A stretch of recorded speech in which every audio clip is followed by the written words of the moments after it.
not following the lead. They're seeing it, but they're not going. What if you did the opposite? I wish optimally I could somehow like figure out how to have both, like how you can have like the quiet comfort of privacy while being in Venice, but that seems kind of impossible. Or do you feel like that when you're at home? No, I feel like I'm living literally like right. Do you know Speedway? Speedway? It's like the road that's like right off of the boardwalk. Oh, okay, yeah. So it's like kind of an alley, but there's a good amount of traffic that goes through it, and like my desk is right next to Speedway. So like if a car were to like be crazy and like swerve left into the building, like it might hit me. So there's not much escaping it. And not that this area is like... Although I guess if it did happen, then, and if they somehow found this clip... Can you imagine? Conspiracy theory. Yeah, they'd be like, okay, so he was the one that told the car to drive into the building. Or maybe I did. Oh or somebody listening. Matt was in the car. Now we've opened it up to everybody. Oh, God. Shit, now somebody's going to have a car drive into your apartment. But it'll probably, just based on statistics, it'll probably be someone else's. And then will I be responsible for that? Yes. Yeah, I will be. And then, you know, it's just the way it is. I'm sorry. Yeah. All right, so now we'll start. No, that was I like that as the intro. I think that was the official intro, was talking about Venice. But yeah, like it's no ads this time.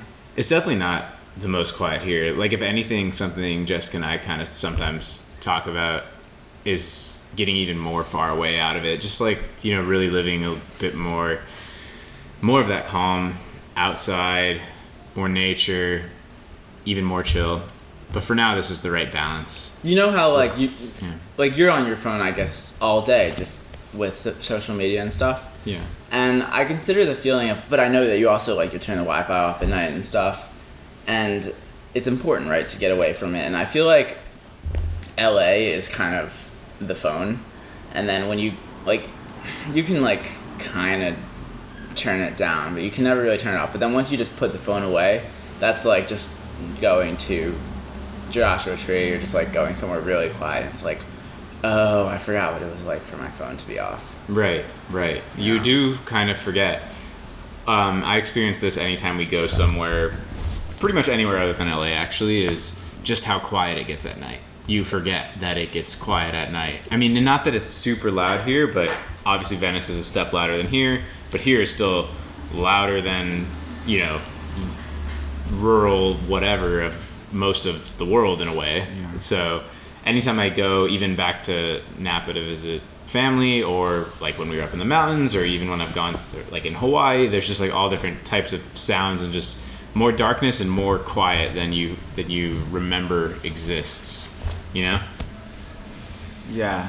It reminds me of my road trip last year when I was driving to LA. I like drove across the country for like almost a month, and I think it was Utah where I was driving at night and I stopped just because the stars were like incredible. Like it's kind of like noise. It's like you forget that you can hear less. You forget that you can see more stars until you're just like staring at a crazy sky. But I looked up and just there was no noise. Like there was no noise. Or I actually mixed this memory up. The stars were cool, but then in the desert was the noise thing where I stopped in the desert and there was just no noise, and I like got out my big speakers and I was playing music. But then when I paused it,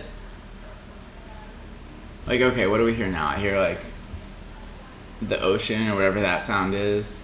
There's people going by outside. What else? Like the car door shutting. There's a constant. There's a little squeak. Something I've thought about is I think that even if you don't immediately hear a car, there's like this ambient car noise of like cars that are slightly like, you know, 2 blocks away. Like it's still creating this slight noise that you're not being like, oh yeah, a car's going by, but it's just like this subtle. It's almost like the glow of lights at night from far away. It's like there's just this ambient sound. Like it's pretty crazy that like from that just the glow of nights I was interested in. Like from space you can see that shit. Yeah, I mean that's a huge ecological problem. Yeah. Yeah. It I mean, it messes up the migrations of birds. It messes up the sleep patterns of every animal. It's wild. I mean, because light controls so many of the rhythms. Like we always hear about the circadian rhythm, but there's rhythms beyond even just that. And light, and especially artificial light, completely screws that up. Like I get really frustrated at like bright lights at night. It's just like, why? Like that's not normal, you know? It's really not normal, and it's really doing things to your sleep. It's doing things to the animals. It's doing things to the bugs. It's doing things to just being able to see the stars. Yeah.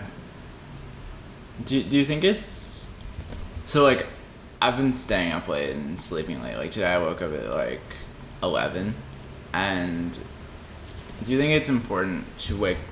I notice I do sometimes have more energy when I'm waking up a little earlier, and I feel like I have more sunlight, and like 5 hours into the day the sun is still beaming, compared to if I wake up at 11, then maybe 5 hour example is wrong, but like you just have less sunlight. Right. So you're saying like, as long as you say you get your 8 or 9 hours, but it's at the wrong slot of time. Like should the sun? Same? Right. Is it best to be awake for as many sunlight hours as possible? So the answer is yes, for sure. But I'll also say that that doesn't come naturally to me either. And I've done similar to what you've done for the majority of my life. Like now I probably get up the earliest I've ever got up, which is still probably later than most people get up, which is like, you know, probably on average 8:45 to 9 is when I like wake up. Yeah. Which is still past sunrise. I think optimally, yeah, you kind of wake up at sunrise and then you go to sleep, you know, a couple hours after sunset. But that's hard with just the world we've constructed for ourselves. But it's just hard to be like, all right, today's done. I'm gonna pack it all in and get to sleep at a reasonable hour. It's like easy to start like trying for more and more. Well, it is interesting how when you sort of control things like the lights and stuff like that, how naturally tired you get. Like it's easy to be like, oh, and this was me, by the way. I always just thought, oh, I just can't sleep until 2 a.m. You know, this is just the way I am or whatever. And really, sure, there's some basis to that, but there's a lot of things that are just intruding on our ability to sleep. Noise, light, worry, stress, the times that you eat, caffeine. I mean, there's so many things that are intruding on our sleep. And when you get those things in check, or exercising, getting movement in, sunlight, all that stuff, when you do those things more in line with your nature, you'll get tired as fuck. Like if you turn off all the fucking lights, if you use no lights after the sun sets, like you will be tired. You will be. I think I know that's the like. I think that you're right. It's just fun to try and chase. Yeah. You know, like. And I do that. I want to go on my computer and like, is it bedtime? No, like 30 more minutes. Come on. Like, dude, I used to stay up in high school in the summer till 4 a.m. I mean, I would go to sleep when the sun was coming up. Which there's also something fun about that. Just like really, it is like a sort of chasing. You know. Yeah. Like just but I think taking it as far as you can. But I think it's very, very, very, very unhealthy. Like strongly unhealthy. I think sleep is so crucial, especially in those developmental years. But there's this like balance between right, like because do like it once in a while. Yes, it is unhealthy, but then is it healthy if you like stay up with a great friend and have like the conversation of a lifetime? Like you should do that too. Sometimes when we're doing the unhealthy method, I feel like that sort of brings out a freedom. Yeah, you might find yourself in a more creative state of mind, or just in a unique situation that you wouldn't have been at if you had gone to sleep at 8 o'clock. Right. I agree with that completely. It's like, you know. Kind of like on the last question we touched on last episode, like what do you think is yeah, I know, I'm like smiling as I say that. Last intentional conversation with a microphone in the middle. Let's call it. Thank you. Last scheduled conversation was like, you know, what is normal today that will seem insane in the future? The short answer, everything. Well, yes. And I mean, I mentioned all of these health things and sleep being a piece of that, but I think sleep in your developmental years, especially, that's wild. Like the fact that we force developing children with developing brains. Did you ever have like early flight in high school? Was that a thing on the East Coast? Early flight was like kind of like zero period. It was like the added class before first period. So I don't know if I told you, I went to a Jewish private school growing up, and my mom, I'll just say I had like a single mother, so my mom was never very religious or anything, but like my uncle's family was, so that's sort of how I wound up there, and I wound up going there sort of the whole K through 12.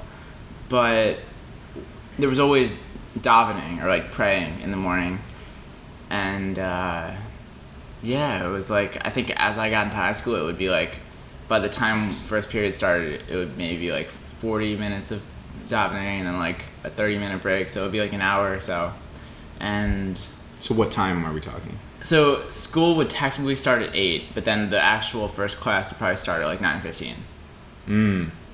Yeah, like at least that's still too early, I think, but like over here it was like school would start at 8, but then there was a zero period at 7. Oh my god. Which means I would be getting up at like 6 or 6:30, and I'm going to sleep at who fucking knows what time. Midnight maybe, yeah. I mean, I remember being like literally sick from not sleep, like just feeling like shit, like just the worst. And you don't know that you feel like shit because you think that it's natural. You think it's normal because the world is sort of making you do this. Did know though. I hated the fuck out of it. I mean, like I literally hated more than anything. This probably partially contributed to the reason that I don't want to, like, why I want to be entrepreneurial and set my own schedule and stuff like that, because I fucking hate being forced to get up really early. But that sucks. I would still hate to get up early. Now I have my sleep completely in check. But back then, it was like, it was so forced. And the worst part is, it was to go sit in a class where, you know, you're under the worst lights. You're in this fucking box of air that is not circulating. It's just the most unnatural thing. You're being forced to learn. You're sitting all day. You're getting forced to learn. It's basically like a body handcuff. Yes. These desks. And a mental handcuff to some extent, unless you're really engaged with what you're learning. Should we stop when something like that happens? Hey guys, we're recording a I could close podcast. that, but it might get kind of hot. No, we were just talking about flowing air, I feel like. Yeah, that's true. I think it's fine. If the mic didn't pick that up, there was a bunch of skateboarders going down my street. But yeah, I mean, that classroom situation is toxic on so many levels. But the forceful getting up early, especially like major emphasis on in the years that your brain is developing. That is just fucking wild. I mean, something that I'll always be like grateful for is that my mom never made me go to davening. Like, I would go maybe, like, especially in high school, I would go maybe like half of the days, and then the other half I just went late to school, and she was totally fine with that. And then we always had to like come up with a reason because otherwise you'd like get lunch detention. Oh, so they were like enforcing it. So your mom wasn't enforcing it, but the school enforces. Exactly. So, but like we would figure out a reason, and I only got like it like every a fucking couple times. Yeah. That was sort of the loophole. What was the best made up reason? If you remember. I actually forget what we would say. Like, some days, like, we wouldn't write sick, but we just say, like, didn't feel well, which kind of is true, right? It is true. Yeah. Didn't feel about this decision to come at this time. Didn't feel well about your decision to make me come at 8 a.m.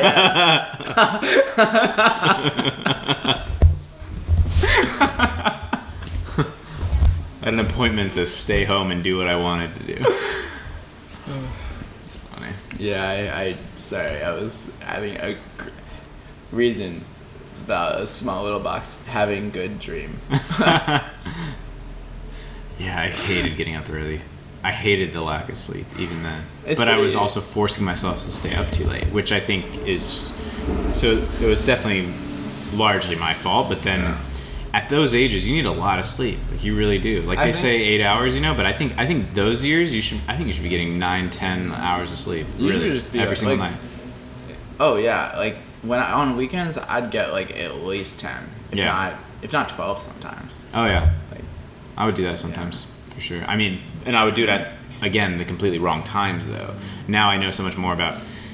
Like, I remember sleeping until 2 p.m. on weekends. Oh, I was literally just gonna say 2 p.m. I mean, I would get up at 2 p.m. regularly, or in the summer, I would stay up playing fucking video games till 4, 5, 6 a.m. and then I'd get up at 2 p.m. 2 p.m. was like my average. Yeah. I would almost at some times start to force myself up at 2 p.m. because any later, and my parents would think it was insane. I mean, if you really go to sleep at 6 to 2, that's 8 hours.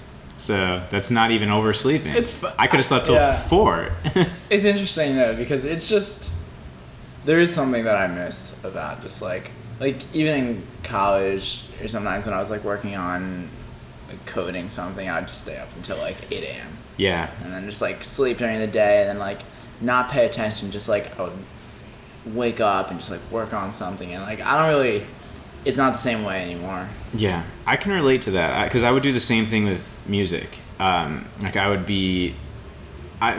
went through all different phases of music and different styles of instruments or computer or whatever. But anyways, at this phase, it was electronic music on the computer. You know, production programs like Ableton, if anybody knows what that is. I know, yeah. Oh, it's like the most popular one. Yeah. So, I mean, then I would be, so zoned in. Like a level of focus and work ties in with our ADD conversation.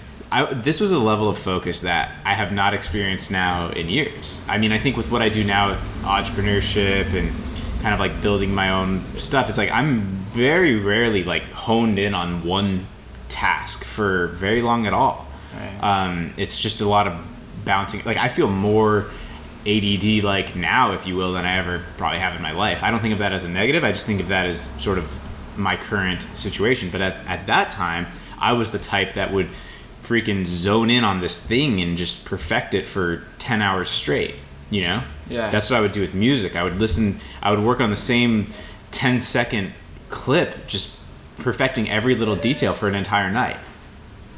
That's cool. But now it's like, oh my god, it's like just sending an email is like too much. Yeah. It's interesting how this happens, where like you have all of this time and then you just like do, and I did stuff like that too, and then over time you have more opportunities, but then like the opportunities can take away some of that freedom. And not to say that, you know, this is maybe just the way life works, but I think that, I don't know, I think about my life and I do want to like have these moments of intense focus. Yeah. And I try to create that. Like, I guess like I'll meditate, I read, and then like even like singing in the shower or something that requires like focus. 'Cause like I try, right? It's like you really have to, it's being flexible with like your voice and always just like being in the moment. But did you read, I didn't read this book, but I feel like it's relevant, is that it's called Deep Work. A lot of people recommended it to me, but I didn't have the focus to read it, I guess. But it was maybe last year. It was like one of the big business books of the year that kind of got passed around a lot. And it was this concept of like, it was kind of like the anti-open office type of everything like that. Like it was about like, look, you need your time to like shut everything out and have that makes sense. Deep work. I think that's where the real like high craft, high skill stuff does come out of. Like when I'm working, I don't want anybody's mouth to be within an earshot of my ear. So I'm just genuinely curious, just your situation, like do you, with your current projects and businesses, like do you still find that type of focus? Like do you feel like your current projects require that type of focus for extended periods? It's hard to say. So like, I mean, I think yes. I think that what I want to do requires that type of focus, and it's just like the reason I'm not giving like a strong yes is because I think I'm still working on it. Yeah, sure. And it is something that's like, oh my god, this is like hard. Like I'll maybe like maybe like once a week I can get into this like really intense focus for maybe like up to an hour. And, you know, I'm just like trying to do it a little bit more than that. And still, an hour is much different than the all-nighter thing. You're right. Because there are times where I'll work hard for an hour, and that's about my max too. I think that worry just makes it, like, the focus happens in the absence of worry. Yeah, right. Like when I was, 17 years old, either playing guitar for 12 hours straight or doing electronic music for 12 hours all night, I wasn't worrying about anything else. I didn't have rent and like, I don't know. It's so intense. For some reason that took my brain somewhere really weird, which might be a weird tangent, but like also it's a weird tangent. It is a weird tangent. Go. It is, and that's fine. But like it's strange, but like growing up, like I would say I'm much happier now than I ever was at those times. But at the same times you look back and it was like, what the fuck was I worried about? Like it's so crazy because you hear about like horrible things like teenagers committing suicide and stuff like that, and it's like if they just knew how small these things would be in the future, back then I just thought like I was way more upset and angry and frustrated at everything back then, when now you look back and obviously there's some like hindsight bias where you just always feel like looking back is different than how you feel now, but it is crazy just to think it's like, what the fuck are you so worried about when you're 15 years old? It's weird. And there are, at the same time, I totally understand what you're saying. And it's crazy how like our perspectives on everything just changes drastically year to year. It's insane. We're like different people. Yeah. But at the same time, like, what were you worried about? I'm sure there were things. Yeah. Sure. And I think it's like just a matter of it was such a closed-minded way of looking at life, I guess. It's like, I don't know. Like take like the example of like relationship stuff. It's just like, you'll be fine, Everything will be fine. But like, I guess what I'm kind of saying is that brought you here. Yeah, because of course. And also it's and like, that's why I wouldn't change anything. Don't think that we're not going to be somewhere in 5 years and think the same thing. I think that's completely true too. I think you always, at least I won't speak for anyone else, but I think at any point in my life, if I were to take the current date, I would be like, I've got it figured out. And if I was to think about the Matt of 5 years prior, I would be like, that guy was a fucking idiot. And if I'm talking any time frame, like from 12 back to 7, from 17 back to 12, from 20 back to 15, from 25 to 20, it's just like you just said, you really are a different person on a short timeline. Even if I just think the Matt of right now to the Matt of being 23 wasn't all that long ago. That was like, I think I was 23 when I graduated, or 22. But so it's just wildly different. Everything wildly different. But that is the path. Oh yeah, same. Especially like the first few years after. Like I think about when I graduated maybe 2.5 years ago, and it's insanely different. And you're right. It's like 5 years ago. Like I've come so far. We've come so far, and it's like if you look back at your past self and it's like, oh my god, who was that guy? Like there's part of you that cringes, but I think if part of you cringes, that's also kind of like a high five to your current self, Yeah, it's the price of becoming who you are. Yeah. What was that? Ooh, I got it. I know it. You don't have to go. I can pull. Okay. But even your text around that were. Oh, sure. Yeah. Pull it up. Let's just read the text conversation. Yeah. So I posted this picture of this longer thing that I wrote on Instagram of this whole thing about being sick of the culture of working more, blah, blah, blah. But then I posted that on Facebook. I just wrote, work smooth, grind less, more sleep, more levers, more flow, more now, less force, less stress, less going in circles. Then there was a comment. Oh, so then Steven posted in the comments, the price of becoming who you want to be is the person you already are. And then that was basically the gist of it.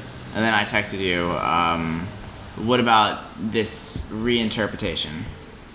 What are your thoughts? The price of becoming who you are is the person you currently want to be.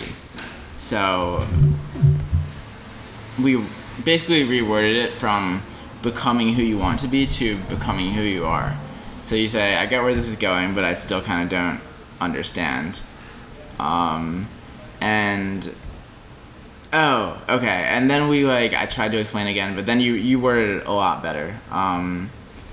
After I was like, okay, a worthy goal is to be yourself. What if, this is me, what if the truest me only wears blue socks, but I own all white socks? I would need to throw away all my white socks.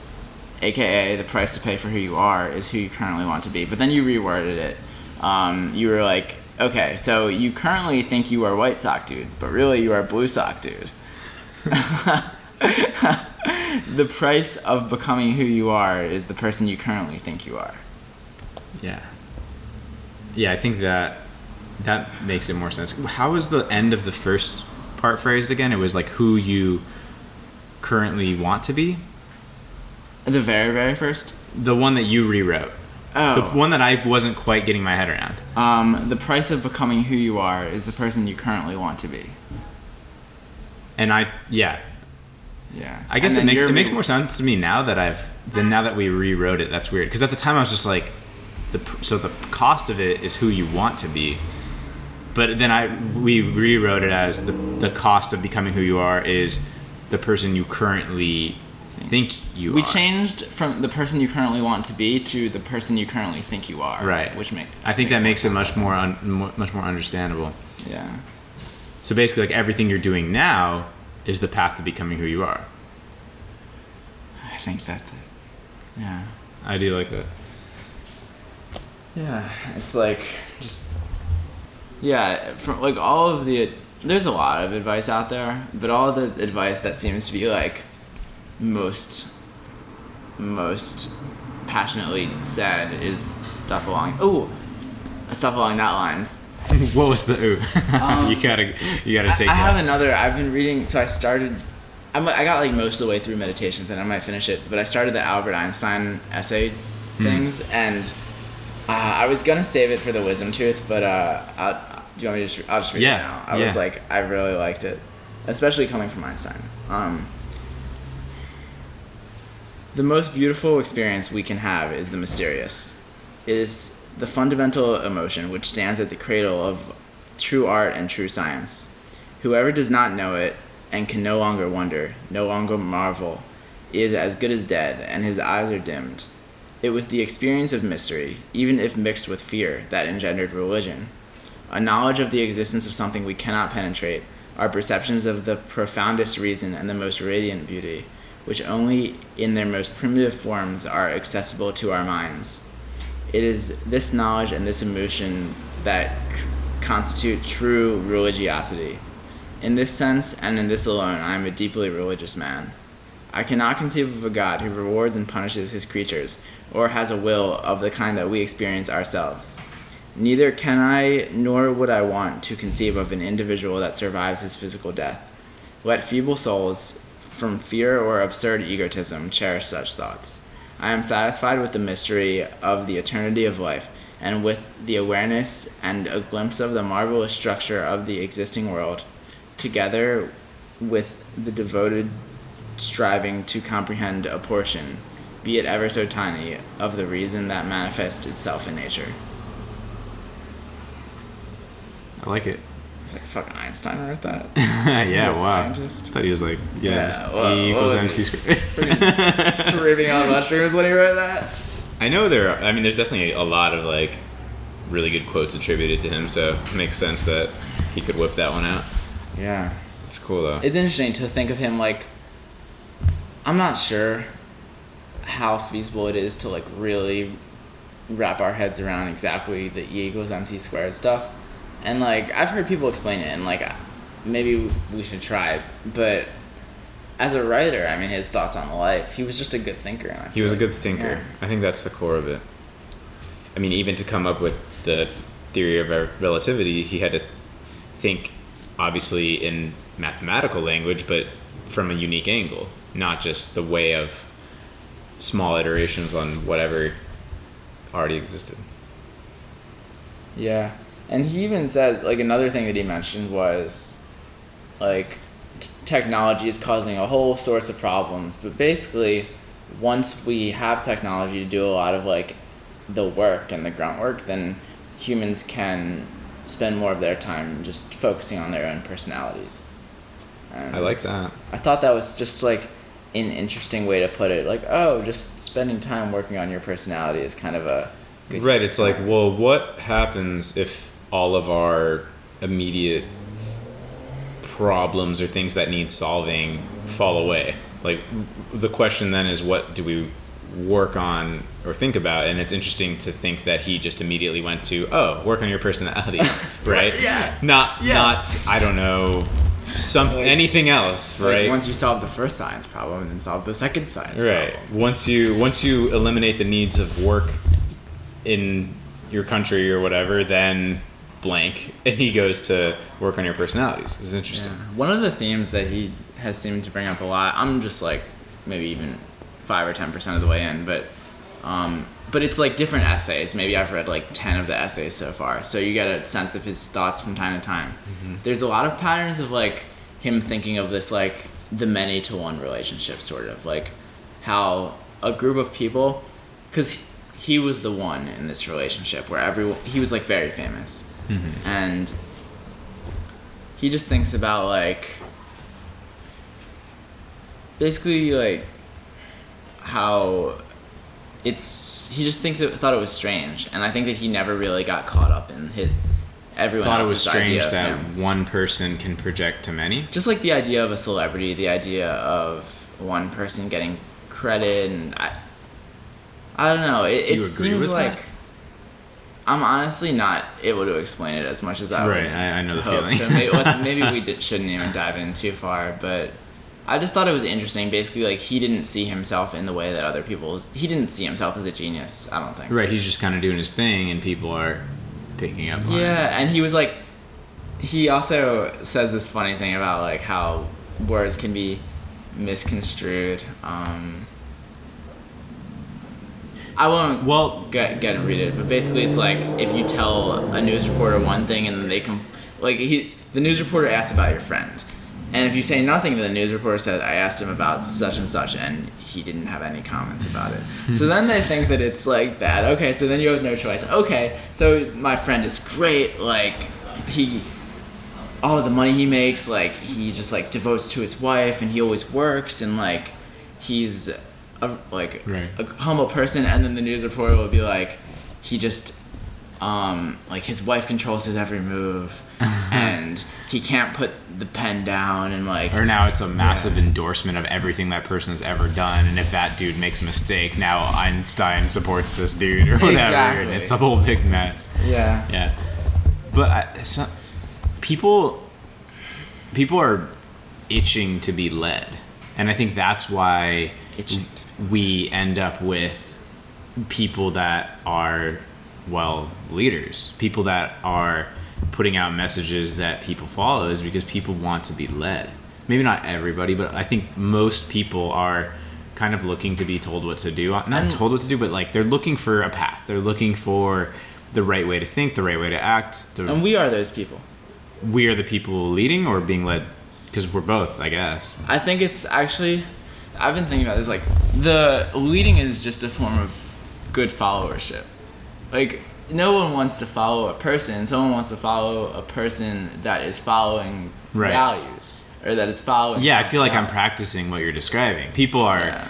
I'm now at a point where a decent amount of people do kind of like look to what I'm suggesting, at least in business, or maybe what I'm thinking or reading. Like, people want to know what I'm eating or why my hair always looks the way it looks. People ask weird questions, you know, and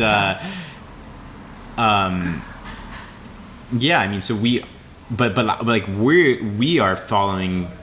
It's like what you say about pointing to the same thing. Like, I'm not. It's like if you didn't know how to find the local 7-Eleven, and then one day you were like, fuck it, I'm gonna find it, and you like search every street corner, you're like, oh fuck, there it is, you just walk, and then the next day someone's walking down the street, it's like, I'm looking for a 7-Eleven, you're like, oh yeah, I did the same thing, you just walk 3 corners that way, and then 1 corner that way, and then you'll be there. Yeah. Right. It's like all. But at the same time, just because we're not searching for a 7-Eleven anymore, it's like, what are we searching for? And we're always going to be searching for something. And then, I think that the right thing to do once you find something is to be like, hey, like, I was searching, I found, maybe it's of interest to you, I like this point. It's people aren't necessarily looking for the leading expert. They're just looking for people that are on the same path, pointing the same direction, and maybe slightly ahead of you on that path. Like take somebody at our level versus somebody at Tim Ferriss, Aubrey Marcus level. Like, none of us have it all figured out, but the fact that like we are kind of looking where they're pointing, and some people might be looking where we're pointing, but we're all just kind of pointing. That's a good point. Yeah. That is a good point. Good point. Good point. Maybe that's where the good point phrase. Let's not lose it there, because I am interested. You're right. It's like we're all seeking clarity, and there's this like communication structure where everyone's pointing at different things, and when someone's pointing at something, this is the Alan Watts thing. It's like sometimes it's like all a big like sometimes you just look at the finger, but if you look at the way a finger's pointing and you look at the finger, then you're never gonna understand the message. But then if you actually look at where it's pointing, you're like, oh. And yeah, I feel like being where we are now, say compared to 5 years ago, now I don't know if I would have been able to like really like understand the stuff that I'm understanding now, like Aubrey Marcus, Tim Ferriss, all of that. What we follow without the experiences that we've had. So yeah, I think that just like at every step of the way, if you look, there's going to be like more exciting information. It's like, okay, and now what are we trying to learn now? And then once we learn this, then maybe other things will be of interest to us. And just like following the path, not being afraid to make a left turn here or there when you feel like and being on multiple paths. Like, I've definitely said this before, but I just don't like the concept of like one path, one goal. It's like, but in a sense, isn't that your one path, one goal? Sure. I'm sorry to interrupt. And then I'm down with it, but it's kind of like that analogy I used last time about like the veterinarian thing.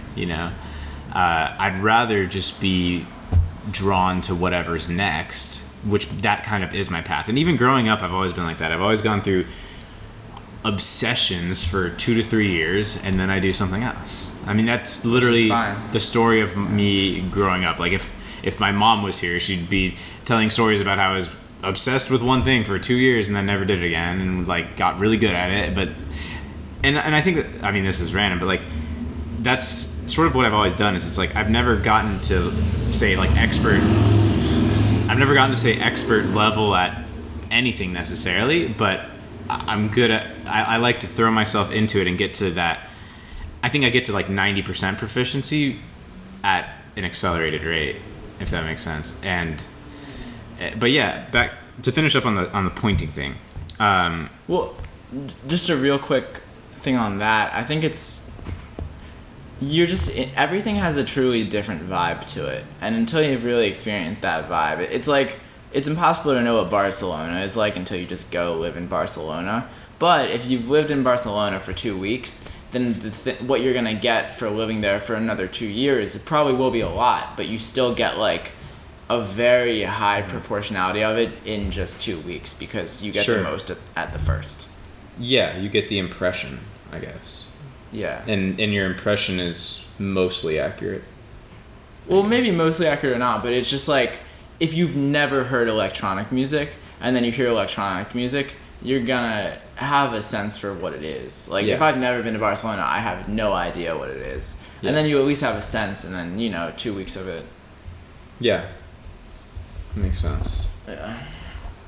The one point you had about, say, like Einstein not even taking credit for people looking at him as a genius and being like, no, I'm not. I think it seems, well, if you're not like that, you seem very egotistical. Because I would say most people that we follow would kind of brush it off too. Say Tim Ferriss is always saying, oh, I'm what is the phrase? Like 9 minutes into my 10 minutes. Oh, one time he was like, I'm 14 minutes into my 15 minutes of fame. Right, and I was like, oh my god, Tim, you've had a huge impact. He's been on the saying world. that for 5 years. He was saying that. It's probably in it. I mean, he's been saying that for. I've heard him say that multiple times, for sure. And take Aubrey. There's no way Aubrey would be like, I am all knowing and like, you know, there are like, you know, I am a human god creature. the more you do that, the more you say you know, the less you kind of know. And so it makes sense to me that somebody as smart as Einstein would be like, you know, this isn't mine. I'm just putting it out there. They just don't go together. Like, if Einstein was somebody that was like, I fucking did this, like, E equals mc squared, It's like the banging on these- craziest shit that science has ever seen. I literally figured out how the entire universe, just from on a little tiny speck in the middle of it, like, can you guys believe I fucking did this? He's just like, doing coke on a yacht for the rest of his life. oh my god, like, all of the most attractive women are now trying to do physics with me. Physics. No, because the way that you get to a certain level is just by doing it. He did it for the wonder of it. He didn't. Right. The wonder of it. He I like wasn't that. insecure. He wasn't trying to like get the news to say like Albert Einstein didn't need the newspaper to say Albert Einstein is a genius for him to feel good. Yeah. And I guess that's what it is. It's like, and goes back to what we were talking about with people being impressed. People being impressed by what you've done. Like, well, what is being impressed? Like, if someone was to see Albert Einstein and be like, oh my god, you're such a genius. Like, how do you do it? I could never do it. How could you do it? Like, Right. you're a genius, Albert. He's just like, but he's just doing his thing. He's like, wiggling through his life. yeah, it's much less result and much more like he's just interested in some shit and he was like, let's check this shit We out. build these crazy stories around people of any amount of fame, I guess. Like, we just think that they're these superhuman. It's just weird, right? But even somebody like Einstein or professional athletes or you know, musicians, whatever, they're really just people. Tim Ferriss, those crew, like, they're all just Everybody poops. yeah. Exactly, dude. Everybody dies. Everybody poops. Everybody acts stupid sometimes. Like, nobody's got it all figured out. Yeah, and I think it's like, yeah, and that's okay. Yeah, Like- it's totally okay. That's like, that is the path. Like- It's not to have it. It's not to be in this mythical land where everything is figured out and it's exactly what you always hoped for. It's to just keep pointing and going somewhere and just doing the thing. Yeah, it's interesting what Jason Fried on the Tim Ferriss podcast said about, he was like, I know people are going to be pissed by this, but I don't read fiction because I think that the world is just interesting enough. Ooh, yeah. And, you know, Do you read fiction? I have, and maybe the past 2 years I've been a little bit off of it, but I think there's a lot of value in it.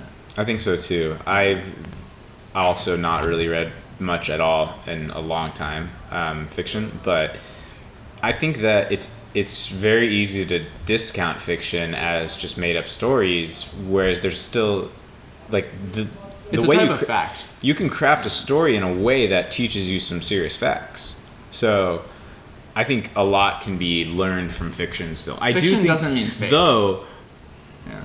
asterisk, I think a lot of fiction that people are reading probably is kind of bullshit. Oh, I think you probably have to be a little more careful about what fiction you're choosing. like not reading fiction that teaches you to have unhealthy expectations of the world. Sure, or just stuff that's like, not that entertainment is bad, but kind of like It's like if you just keep hoping and hoping, then eventually you'll get what you want. Like, that's not how shit works. yeah, I it don't just know. made up. I'm almost more equating it to like, let's take like Netflix. Like, you could watch something that is, you know, informative. Well, I guess that'd be nonfiction though. But what's the difference though between just following your passions and following your interests and watching a show on Netflix? Like, that might not be as informative. I just think that if you were looking back on your life, you'd probably regret you would be more likely to regret watching another show on Netflix than you would be to be going after some creation or goal of your own. Like when back to the being led thing, something I've been thinking a lot about recently is I haven't like made this an official quote or something, but I'm thinking of different ways to like word or articulate the same sort of concept. So I'm curious what you like. But like, when are you going to stop being led and start leading? Or when are you going to stop consuming and start creating? Like, because everyone's kind of just on that consuming end. What about this perspective on it? If you are truly being led, then eventually you will be creating. If you're truly being led, ooh, I like, right. Ooh, yeah. Because most people are like being led, but they're not actually being led. They just are consuming, but they're not following the lead. They're seeing it, but they're not going. They're like on a leash that's, you know, like those dog leashes that like keep extending. Like it's like they're on the leash, but the guy's walking away, but the dog's like sitting there, and it's just getting longer and longer. Yeah, those dog leashes are very anxiety-inducing. It's like, could your dog run and bite me if it wanted to right now? I'm not sure. Oh man, I really like that thought though, because yeah, people might think they're being led, or might not think they're being led. Maybe somebody thinks they're leading people, but those people aren't being led because they're not.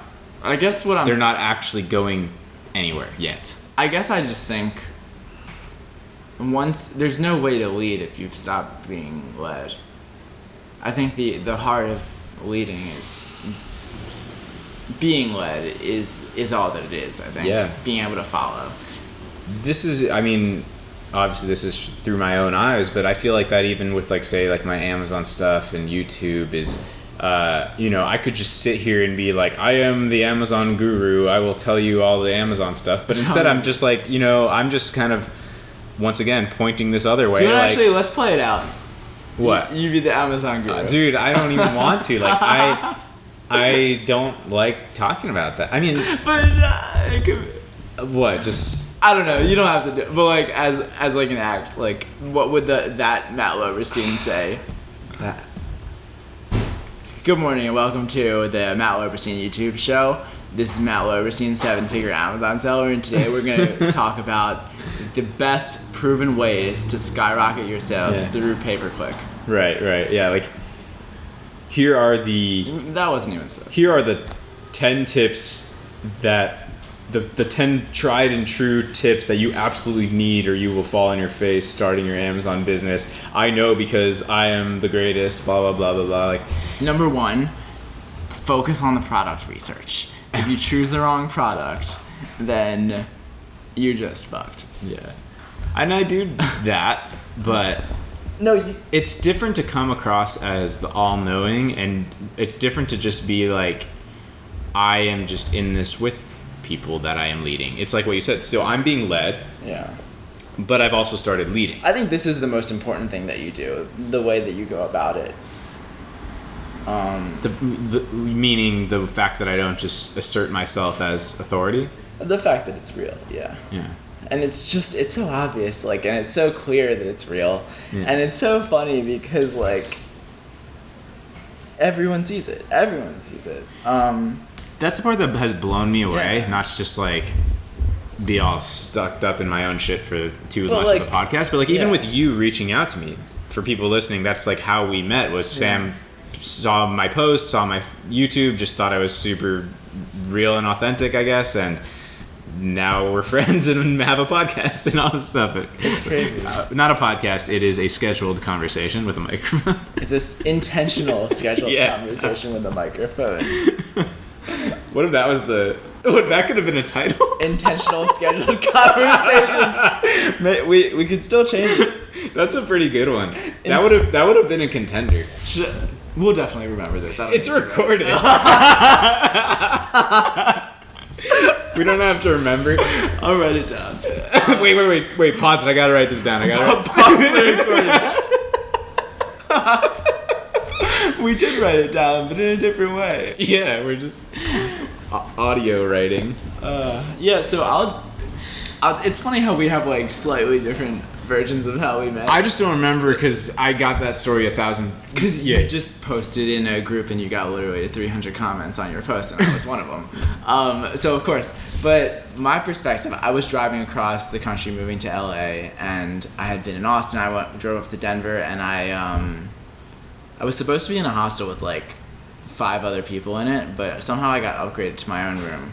So I was in Denver. I was like, fuck, they have recreational weed here. So I was like writing during the day, and then I got back and I smoked a little bit, and I was going through Facebook, and I was building the Amazon Seller Chrome extension then. So I had been interacting a lot with the Facebook groups and really trying to make that a part of my world. And I saw you posted in the Amazing Seller group, and it was something like, I did 3 million in sales, ask me anything.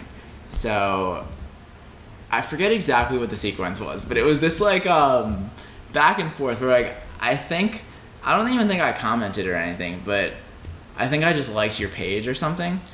And then I don't think I even had a page yet, but I liked something, or maybe I liked a comment, and then you liked something of mine. I don't know if it was on my profile or something, and then like I invited you to like the Card Buddy Facebook page, and then you liked it, and then you invited me to like the Matt Loberstein Facebook page. Oh shit! I don't Which remember must this have been a thing. And then I sent you a friend request, and then I wasn't planning on sending you a friend request. I was just planning on like liking your page or liking one of the posts or whatever. I didn't think I was gonna connect. And then I saw you were from LA, so I sent you a friend request, and I was like, hey, I'm moving there. Like, want to grab coffee when I get there? And then, we eventually. So you hadn't even seen my videos? I hadn't seen your videos. Oh, that's crazy. Yeah. Damn, that is different. But yeah, I guess I just hadn't heard the full story because I'm probably tangling it up with the story that I heard 1,000 times, which is back to the part of like me self-asserting that I am real. Sounds weird, but like I get that from so many people, and that's been like probably the craziest thing is just how many people can see it the way you see it. That's the only reason I'm comfortable saying it myself, is the fact that blew me away. It was like basically from my first video, it was just all these comments of just people seeing that. And not that I was surprised to be real, but I was surprised that it could come across in video so well. That surprised me because I'm not somebody that is naturally super comfortable on video or stuff like that. So I was just, maybe that's why. I don't know. Maybe that's why. It's just me being more raw. But yeah, I mean, that was just such a common thing of people saying like, I just connect with you so much more. And it goes back to everything we're saying. It's not like, it's like, should we become what we are supposed to be, or should we just be what we are? Yeah. And I think that's sort of where we both see eye to eye on a lot of things. Yeah. Just authenticity and like how do you be authenticity anything doesn't else? mean being like, of course, like we're both still inauthentic in some ways, and just like anything, like that's fine. Like I'm sure that we are holding back in some ways. And I just think that's fine. It's not a matter of where you are. It's a matter of like where you're going, I think. Or I have a little bit of a tangential topic. Did you have anything to? I thought of something, but I'm thinking if it should be in or not. I'm thinking how I can phrase this in a way that was, because it was back to being the authentic. Well, it was still on that, and it was that like you can't fake it. And don't be afraid. Yeah, just so right now, a lot of people know that it's all about being authentic. Yeah. Right. Like that's almost becoming its own tactic. Right. Like right. The way I get what you're saying. The way to get through is to really be authentic. So then people are like, I'm really authentic and I really care. Right. And I saw it was like an ad. Which it almost doesn't even matter if someone says I'm authentic or not, because it doesn't say anything actually. So I was in this group, and somebody posted like a screenshot of an ad for like, some entrepreneur marketing, your standard sort of like marketer, right? Like an Instagram ad with a marketer probably to funnel you through whatever, right? Yeah. That's all that's as much as would be relevant to set it up. And anyways, there was a part of this comment that said something like very, like, this was in like a group chat with some other entrepreneurs, and it made us cringe because it was just saying how like it was saying directly in first person, what makes me unique is how much I really truly care about you, like the entrepreneur on the other end. And that is what kind of tripped our bullshit radars. But I was thinking for most people it doesn't. So anyways, I said this thing in the chat and I was saying, the best, what did I say? It was so, I really thought it was funny. I was like, the shortcut to getting people. What group chat is this? Just some private thing. Okay. Wait, we'll like cut this little break because I just have to think of this. Oh, so what I said was the shortcut to making people believe that you really care is to tell them. Oh.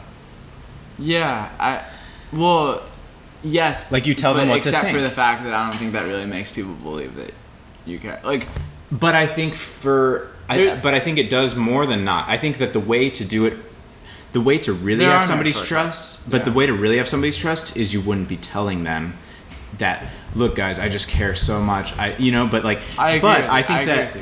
say that to some extent. And I think it does make people realize, oh, he really cares. But I think if you're just like directly saying it almost as like an advert for yourself, it's a shortcut that's it's gonna neglect the people that are more aware to that, but it is gonna make some people think, whoa, this guy really cares. I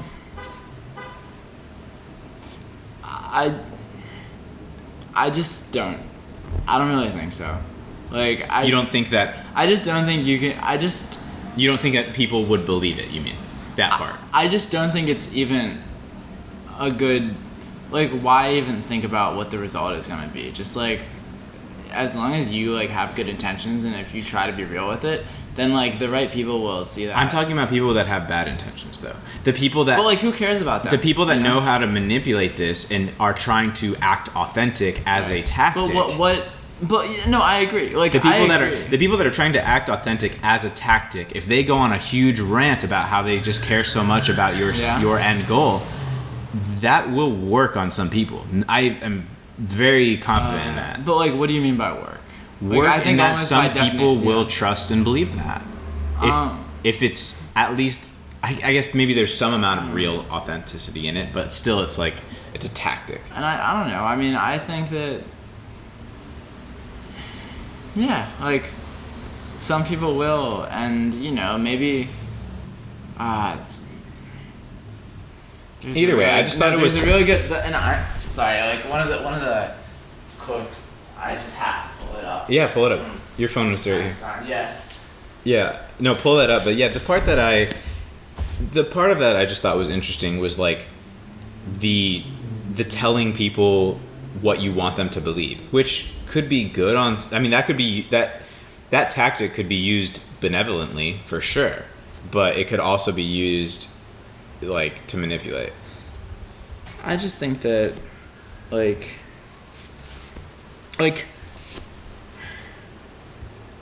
you're right, and I just think that the best way is just to like not pay it any mind. It's like, okay, yeah, there's people doing that, like, whatever. Yeah, and I agree with you. We agree. I don't look at those people, but I know people that do, and they get more caught up in it, and I'm like, I just don't even look. Like, what we look at, we learn about, in a sense. Yeah, but I do think if you can use, say, sales tactics and be better, then like you should. That's something I'm struggling to. But what's the difference between sales tactics and communicating? They're the same. What's the difference between the connotations? The connotations is that communicating, you're just doing your thing, you're just talking. Right. Sales tactics, you're talking with a hidden agenda. Not even necessarily hidden, you're just actively trying to move people somewhere. You're right, not necessarily hidden. Like if you take my YouTube channel, like but isn't actively trying to move people, like, why actively try and move someone? Like, I think communication is just better. Instead of saying, I know what's best for you, I'm going to take you there, unless I somehow really know. Maybe I do know. But it's like, okay, tell me about you. Oh, you're interested in Amazon? Well, maybe like, I don't know. Like, I just think that I think that it's a long-term strategy to just like focus on communication. And honestly, like I'm still so early on in all this stuff. Like I could be just blindly missing so much about it. And like, well, here's like marketing's important. I think marketing's very important. Here's like what I learned, because I can take an example with like my Amazon product course, my e-commerce course that we don't need to go into in detail, but like, hey guys, just click the Buy now. ZeroToBrand.com. Buy now. Is that the website? ZeroToBrandCourse.com. Course.com. I can't believe we're talking about that. But anyways, the reason that this is relevant. Course in the business. Uh-huh. I was just like the reason, anyway. Just like subliminal messages. The reason it's relevant is like I would buy now. Don't even wait. Just take out your phone. So what I would say is that like communication is what I did from the day I started my YouTube channel through today. That was communication, and in a lot of ways that was sales, because people trusted me, people knew I was legit. Like I was unintentionally selling people, but where I recently actually did what I would consider sales is, say, for like on Prime Day, I ran that special. I was actively selling. Right. That's still communicating, and I've still always just communicated authentically, publicly. But that week I was like, hey, you can get this much money off. It's ending on this day. You should get in there now, because this is the time to do it. Do it. Just fucking do it now. It was like, so that was, I would consider that sales, whereas I would consider everything leading up to that communication.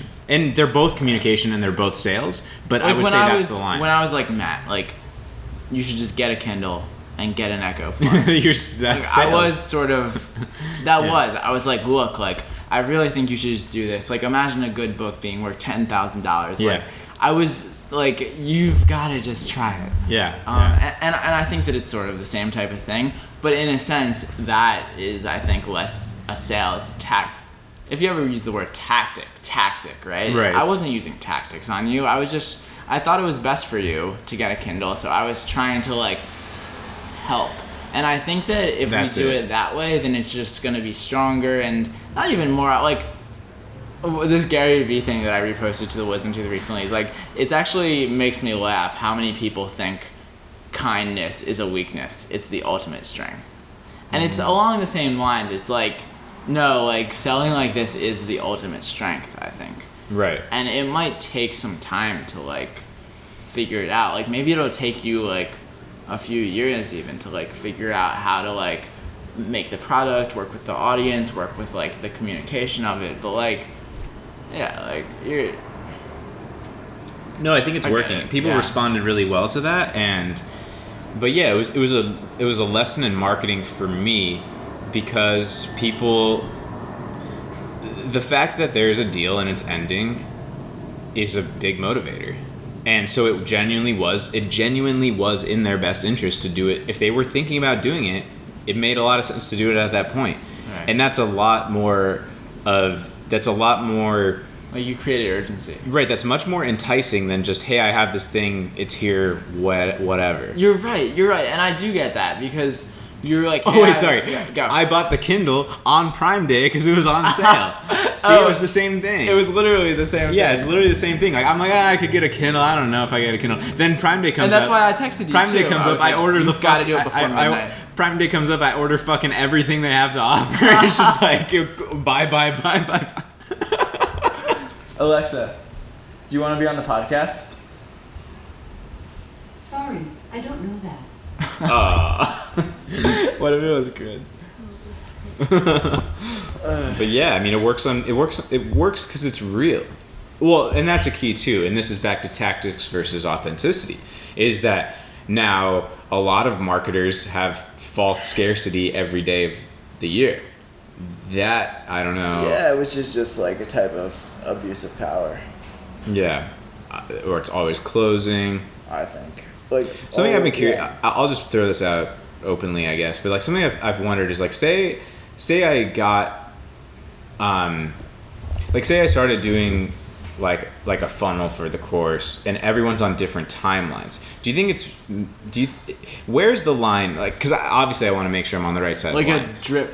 Right. Yeah. Like imagine this. Like so hypothetically, if you were on my email list for 30 days and hadn't bought and then got like a scarcity thing, like, is that, I'm not sure, I haven't given enough thought yet to know where the line is, like if that falls on the like it's always closing side, or if that falls on like the more clean way of doing it. Oh. You know what I mean? Yeah. Where it's dripped it's dripped at the same pace, but everyone's on a different drip cycle.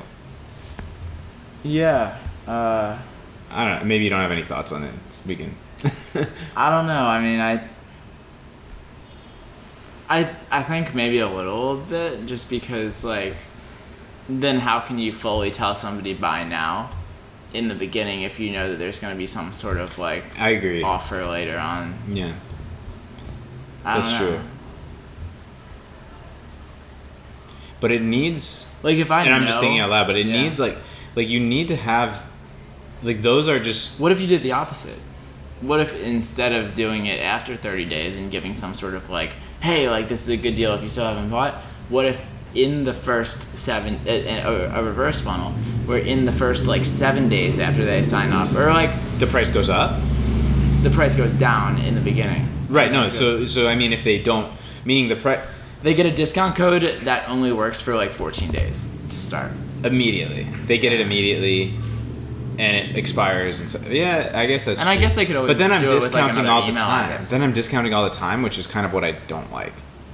Because then it's like, Oh. oh, you're always running deals. You're always like, I want the price to be the price, except for like, you know, rare situations, like very rare Yeah. situations. So then maybe just make the price the price. Like, Yeah. I don't know. I'm not really sure.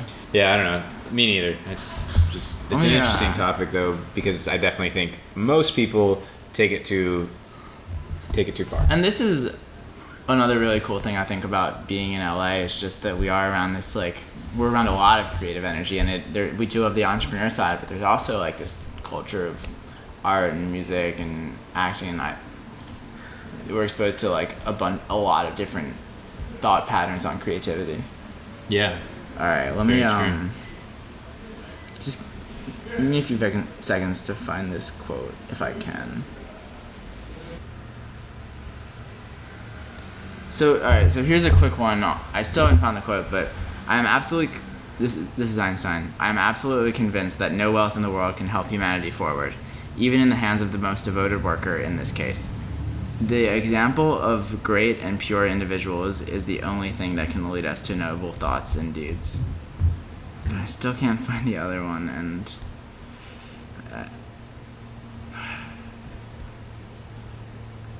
anyway, I won't spend too much time on it. But basically, he says, like, if the only thing that dishonest marketing attracts is dishonest people. Sure. Yeah.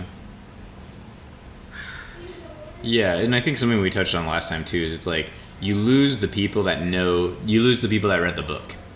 You know, you lose the people that read the marketing book, which I hate. That's why I never did any sort of discounting, anything, and that's why the only times I ever have, it's been real, because I think it should be real. Here, if you want. Oh, good call. Like, it should be real, because where you run into issues is where there's a fucking countdown timer running every fucking day. That's bullshit. Yeah. So the only 2 times I've ever done countdown timers, they've been real. They've been authentic. One was when I launched, and for the first week I did it, and then for Prime Day I did it. And it wasn't bullshit. It wasn't like every time you refresh the page, it goes up to 12 minutes and 49 seconds or whatever. Right. You know? Yeah, I do. What? Let's see. All right, we're at an hour 15.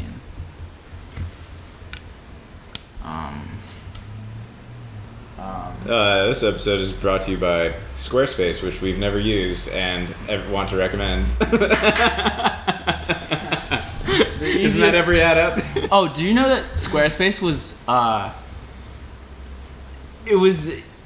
founded? The guy that created Squarespace did so like down the hallway from where I lived in college for 2 years. Yeah. Wow, that's pretty cool. It was this like entrepreneurship program, and this is their like eternal claim to fame. That's really crazy. They've got to be Anthony huge now. Castle something. Yeah, They must be probably- like $1 billion+ company, right? I would imagine at Yeah, least. that's- Yeah. It is wild. It's crazy how aggressively those companies market and do like influencer campaigns. So it must be because the lifetime value. Like if you set up a website, and how much do they charge? I don't even know. Do you know? Probably, I don't know. Yeah, It's probably like Shopify-ish. Like the low plan on Shopify is probably around what they charge. Really? I think I would guess Squarespace is even less, but I don't know.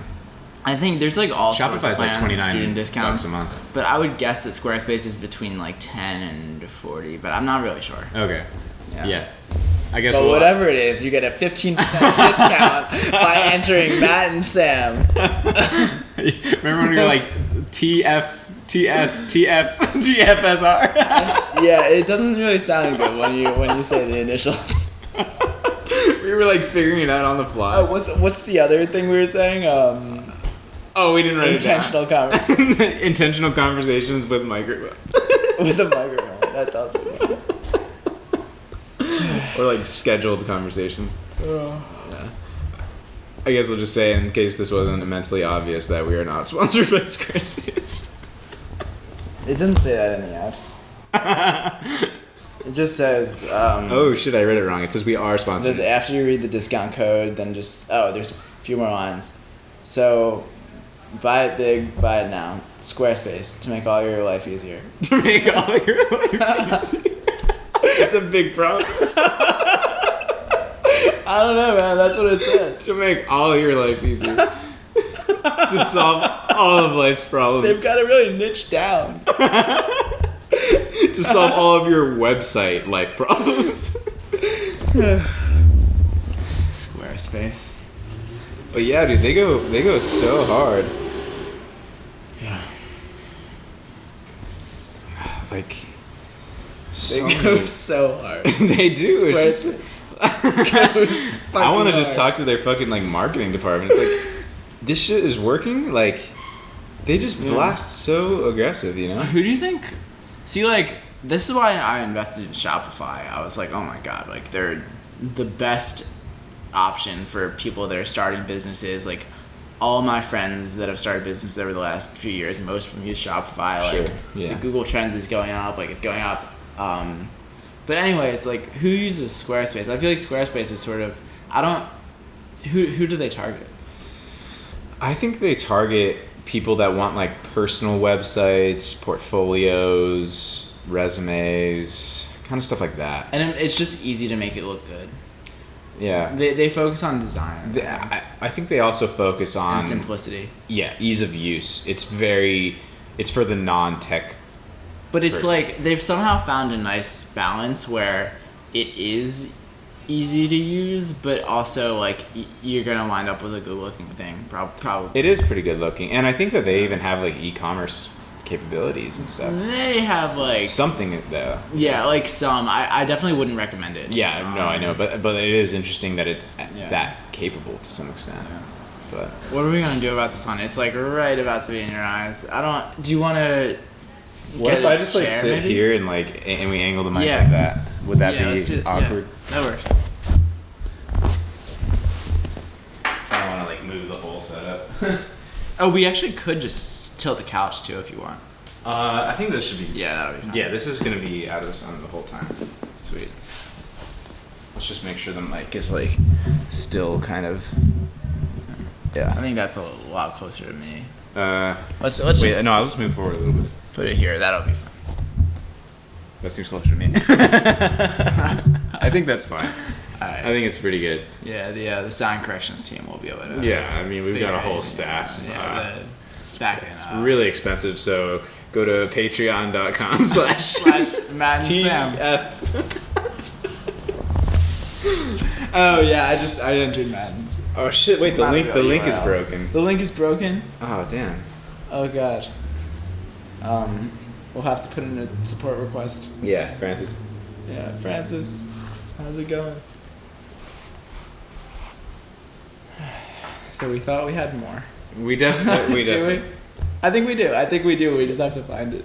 Yeah. But we can't find it by looking for it. This was a good move. move. This was smart. Yeah. Now you're sitting differently. The way we sit is the way we think.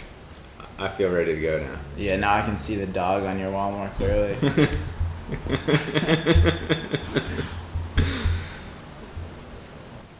What have you been thinking about recently? Well, I mean, since our last conversation, I've been mostly just preoccupied by my parents were visiting. So When did they visit? they left this morning. Oh, wow. Yeah. So they came on. Well, they actually drove on Monday. They got here Monday night, but I was busy, so I didn't see them till Tuesday. But so Tuesday, Wednesday, Thursday, I left this morning, Friday. Okay. Yeah. So, yeah, that's a big thing. Yeah. It was cool. I mean, it was fine. And Yeah, I got it. no, it was fine. We just For sure. We just hung out. Didn't do all that much. It was, I don't know. We walked around a bit, ate, hung out here. Just like kind of the usual, just a lot of chatting and hanging out. So you were hosting guests all week, pretty much. Yeah. They didn't actually stay here, but yeah. Oh, gotcha. But still, we were with them basically the whole time. So that like I wasn't on my usual routine, so I feel like I kind of don't necessarily have any like usual types of updates, I guess. Because I wasn't really working. Which also makes so much sense to not go to the beach day tomorrow and just take a day to like. Yeah, relax. that was kind of why. I've got just some work stuff. Like this, I was planning the whole time, so I like wanted to do. But then for that, I was just like, I've got other shit. Like I've just got some stuff to do. And, Sometimes you just gotta like. and just have some time with yeah. Jessica. We've been bombarded, so like For sure. That's kind of how I was feeling. Like sometimes it is important to be like, I've been working so much and I just need to go to the beach. But sometimes like, even now it's like I have a few things I want to do and I just like haven't been able to get to them, and then I'm going to the beach tomorrow. Like yeah, I'll get to it. that's how I feel it's a too. balance. It's tough to. It's something I still definitely struggle with. Is like, how do you say no to something that you don't necessarily not want to do? You just like, it's just kind of like you don't. You just want to do something else more. But that even makes it sound bad. Maybe you want to do nothing. But that's kind of the truth. But maybe you right? want to do nothing. Right. Like maybe you just kind of like don't feel like it. But it doesn't mean you don't want to hang out with those people. You don't want to. You know what I mean? It's just like it's nothing personal. right. I just but you have to be careful to make sure that stare at the walls. you have to make sure. Yeah.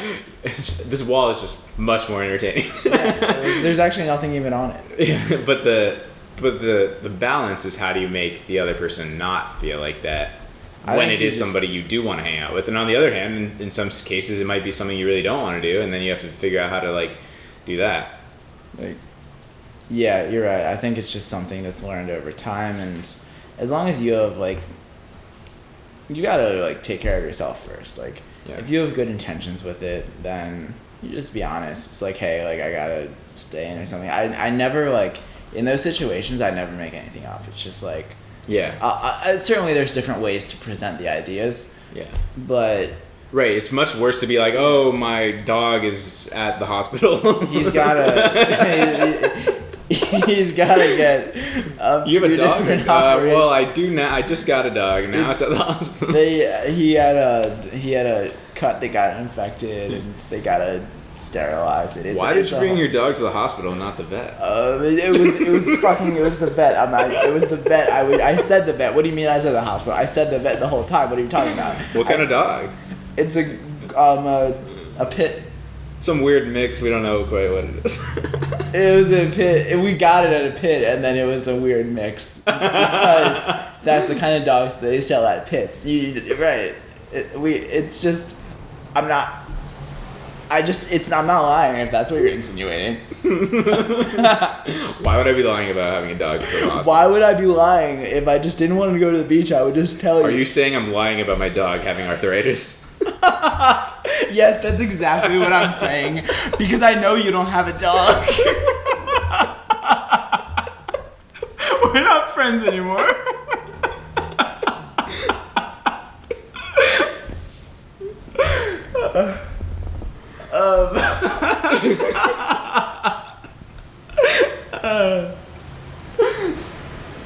Good. Where do we go from here? We have to reclassify this podcast as comedy. Oh god, I'll have to log in and find the settings. That was funny. Where were we? Where are we? Oh yeah. What's new with you in the last week? Oh, What's new? I've still been doing the wisdom tooth, and that's something that I saw a tweet by this guy Gary Tan, and basically said it's always categorically better once you understand how to do a certain work to hire someone to do it, as opposed to just like continuing to work and assuming that the work is important. And I think that that's sort of where I'm at. It's like I want it to. Maybe I'm still learning about the design, so maybe I do it by myself for a little bit longer, but eventually, like, it's just taking up my time, and I don't want to have to actually, like, design the stuff in Illustrator. But you want to be finding the quotes. Exactly. Right. Yeah. Just making the actual cards. Just figuring out a way to, like, do that, and then I've also been really excited about crypto. The more and more I think about it, the more I just, like, think it's such an interesting... It's taken me a while. But been more excited about that. I'm just like learning more, and I'm getting ready to write I want to write an article about that thing I texted you about, basic attention token. Oh yeah. So I'm just like very interested in this thing, so I'm gonna do that, and like, you know, back towards like the yeah, like back on that side for a bit. What else? Not much happened. A bunch of small things here and there. Like I connected with a few people I wanted to connect with. I don't know. That's cool though. Yeah. Run, work out. Yeah, I feel like I'm like searching for the good answer, but no, that's I don't know. That's a good even answer. like reading, like it was like cool, like to start. I was just like really interested, like, because you don't hear people like talk that much about Albert Einstein's writing. Yeah. And I was just surprised to know that he wrote a collection of essays that's like the equivalent of like a pretty good length book. So just like to read that stuff. Yeah, has that's been cool. interesting.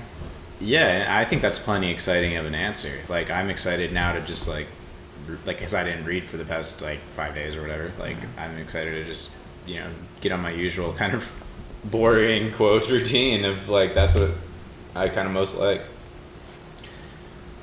I guess one thing that's kind of new, I work with this like one sort of like agency of sorts that kind of helps like really higher end e-commerce clients. Like they can do absolutely everything, and I kind of help them like with the Amazon capability side of things, because they don't I am like their Amazon wing in a way. Yeah. And like it's dragged along and not really turned into much, but then like just like 2 days ago they landed this one client that should be a decent chunk of change for me, which is kind of cool. That's awesome. So that's new. And you're gonna be like an advisor? I'll be like, for starters, I think I'll be like going into the account a bit myself, but then they have people that will be like kind of implementing, and hopefully it'll, but I'm expecting to, for this particular one, to like put a little bit in up front myself, but then, you know, for the existing client they have, it's pretty hands off for me, so I think it'll transition to that, and then it's just another little income stream, which is cool. Yeah. So that took this one was kind of a while in the making, so kind of excited. That's cool. And then I was also like kind of getting serious about like the next car situation. Oh, like thinking about getting a car? Yeah, I'm looking around a little bit, because I think I told you, I don't think I said it on a recording, that like, I don't know, probably for like the last 5 years or so, I had like kind of the arbitrary made up goal of like, I want to have well, at the time it was a Lamborghini at age 25, which is obviously like, you know, that type of goal or whatever. Right. And now it wouldn't be a Lamborghini because I'm more into others, but and I only have like 27 more days of being 25, so it's kind of down to the wire if it would actually happen. But oh gosh, it might happen, and if it doesn't, that's fine. I think. Yeah. But I am kind of looking into it. I've been browsing for years, but I think right now I'm kind of like, well, if I'm gonna do it, it would be kind of cool to just meet that arbitrary goal, just like have that on my life resume of sorts. And just to know that, oh, well, maybe I could do X in the next 5 years. Well, yeah, well, last time I did it, and maybe I can do it this time. Yeah, it's like, I don't know who first said it. Maybe you do, but it's like you underestimate what you can do you overestimate what you can do in like, a week, but you underestimate what you can do in years. Like, and I've heard it in the terms of like you overestimate what you can do in a day and underestimate what you can do in a month. But I'm sure there's a lot of different. Whatever the time frame is, I think the gist of it is we overestimate what we can do in a short period. We underestimate what we can do in a long period. A related one that they always used to say at my summer camp, which I just loved, the days feel like weeks and the weeks feel like days. That's good. Yeah, it's very true. But go. Yeah, no, that's that. I'm kind of looking around and like just trying to get my head around how that all works and stuff. Yeah, it's a process because I bought one earlier this year and a supercar. Yeah, a Lambo. And just like to figure it all out, I was really surprised. Like when the time to buy the car was there. Anyway, I'm not gonna actually get into. No, I'm curious. Well, like just that one point, I guess. I was just gonna say, I didn't know like how the money gets transferred, and all I did, they were like, "Oh yeah, do you have a debit card?" And I just handed them my debit card, and they just swiped it, and they came back, and I signed the receipt. Oh shit! So you just paid it outright? I did, yeah. Oh damn, that's super. I didn't realize. Like I thought I would get like a text from the bank, like, "Hey, are you sure you want to spend this giant amount?" Wow, yeah. But yeah, so that's why I was like, I don't know if I should talk about like how I bought my car, but like, I guess I have. What? Because you put it just in cash, or whatever. I just had a doubt about like talking about money on the podcast, but like it's probably not a big deal. Like I didn't even say what I agree. Anyway, let's not. I think it's fine. I'm sure that it's fine. Yeah, it's for sure fine. I thought about something else exciting that happened this week that I forgot. Okay. So, I told you about these laptop cases that I tried to make with like the whole Apple logo. Sorry, see, that's one of the things I need to get better at on podcasts is I'm like interrupting you because I know what you're gonna say, but nobody else would know what you're gonna say. People get it. Yeah. So I'm just like, yep, I know. All right. And oh my god, that was like a whole huge.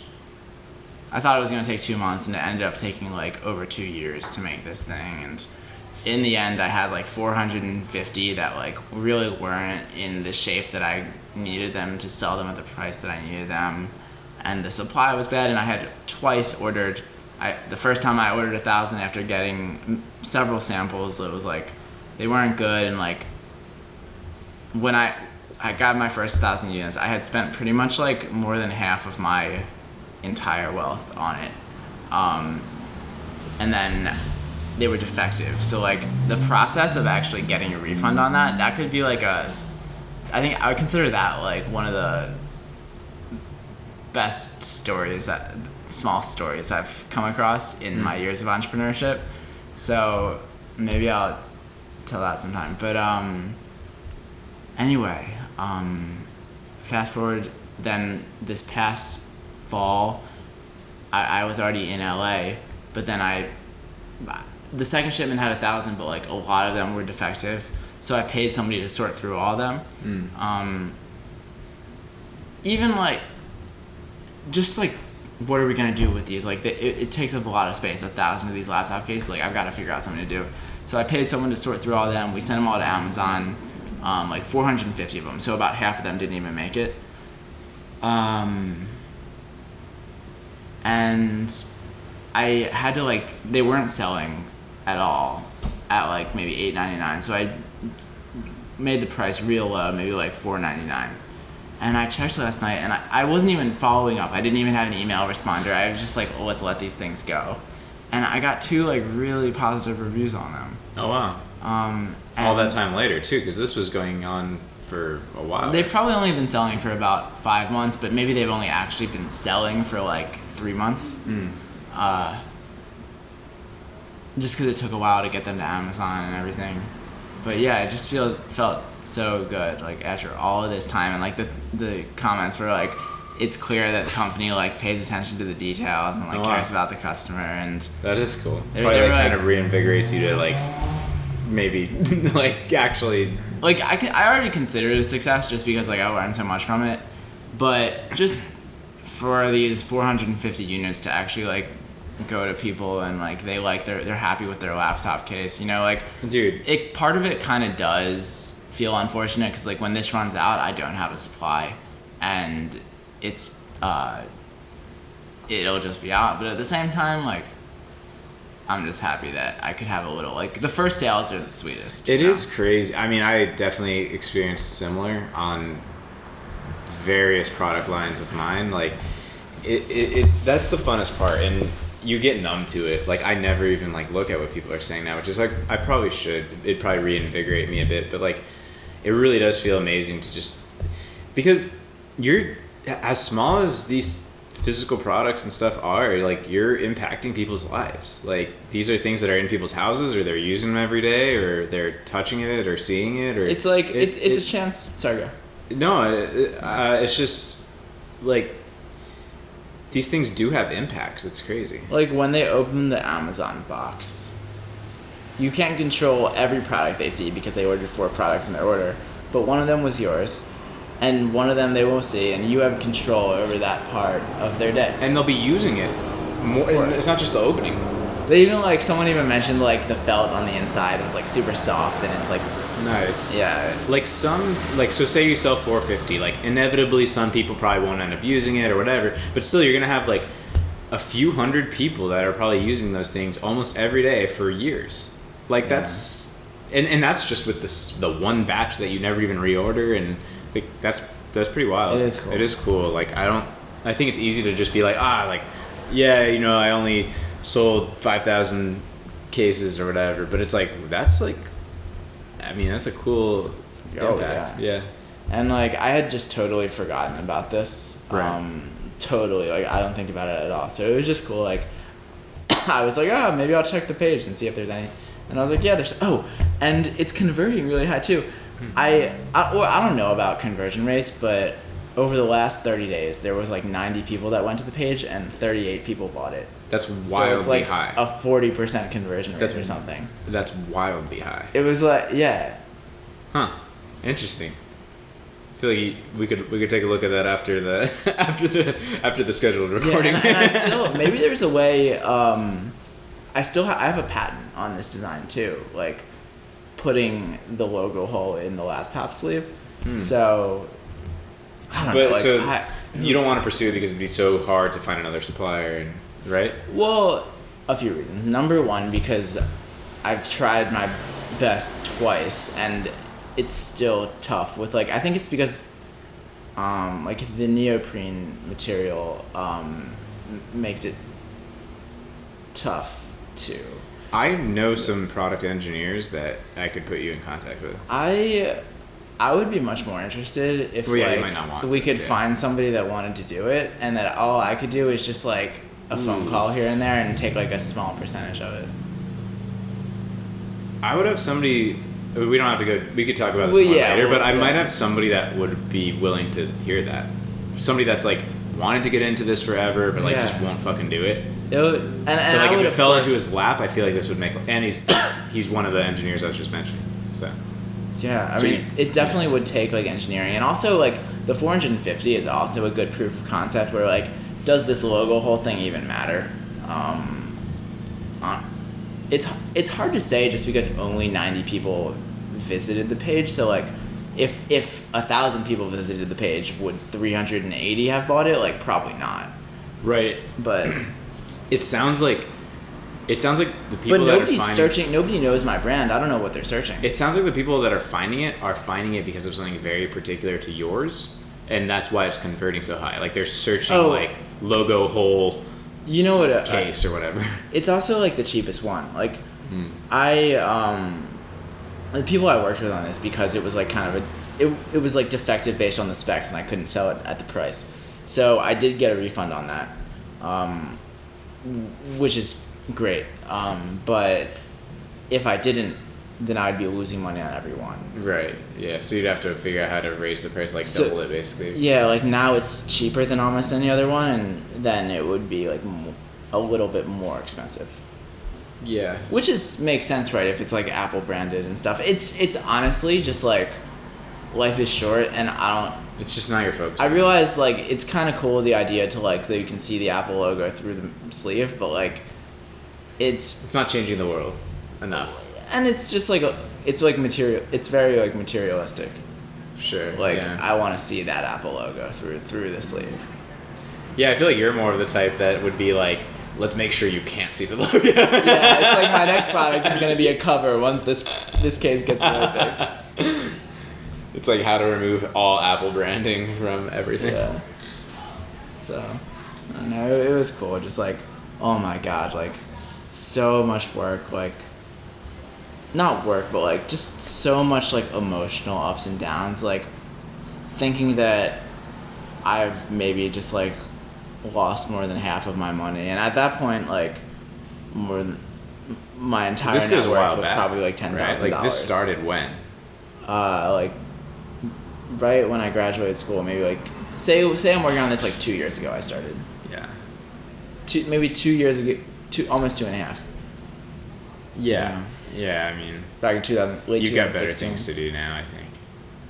Yeah, I agree. And like whatever happens, if kind of like what you said with the other guy, like if it falls into his lap, like if something fell into my lap with this, then it would be really great to do a few emails here and there. I'd be like, oh, okay, yeah, now you own the patent. Like, here's the person I ordered from. If you can talk to them, but like, I wouldn't want to make any strategic decisions with it.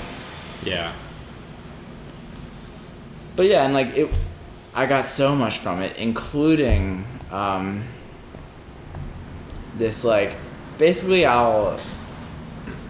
it really takes probably 10 minutes to tell the story in full, but basically like I had shipped the initial order of 1,000 and 2 shipments of 500, and the first got there and it was defective, so then I had to reject the next shipment, or else like I would have pretty much no recourse to like get a refund if I like receive it.